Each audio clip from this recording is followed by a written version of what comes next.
പത്തനംതിട്ട ജില്ലയിലെ ജനങ്ങൾക്ക് തോമസ് ഐസക് കൊടുത്ത വാക്ക് യാഥാർത്ഥ്യമാകുന്നു. 2.5 ലക്ഷം രൂപ പ്രതിമാസ ശമ്പളം കൈപ്പറ്റാൻ ഒരുങ്ങുകയാണ് 4 യുവാക്കൾ. വിജ്ഞാന പത്തനംതിട്ട വഴിയാണ് യുവാക്കൾക്ക് വിദേശത്ത് ജോലി ലഭിച്ചിരിക്കുന്നത്. യുവാക്കൾക്ക് വഴികാട്ടിയാകുകയാണ് വിജ്ഞാന പത്തനംതിട്ട.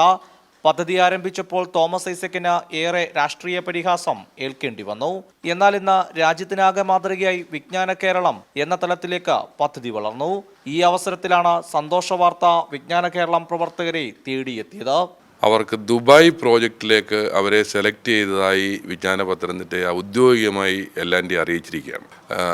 ജിഫിൻ കെ വർഗീസ്, അനന്തകൃഷ്ണൻ, അതേപോലെ തന്നെ രാഹുൽ ആർ നായർ, വിനീത് വിജയൻ എന്ന 4 പേരാണ് LNTയുടെ ചെന്നൈ പ്ലാന്റിൽ കഴിഞ്ഞ വർഷം ഏതാണ്ട് 25,000 രൂപയ്ക്ക് മാത്രം ജോലി ലഭിച്ചുകൊണ്ട് അവരുടെ ഔദ്യോഗിക ജീവിതത്തിന് തുടക്കം കുറിക്കുകയും വെറും 8 മാസം കഴിഞ്ഞപ്പോൾ അവർക്ക് ഗൾഫിലേക്ക് ഏതാണ്ട് 2.5 ലക്ഷം രൂപ ശമ്പളത്തിനോടൊപ്പം മറ്റ് ആനുകൂല്യങ്ങളിൽ ലഭിക്കുന്ന രീതിയിലേക്ക് ഉയർന്ന ഒരു ജോലി ലഭിക്കുന്നതിന് ഈ പദ്ധതി വഴി സാഹചര്യം ഒരുക്കിയിരിക്കുന്നത്.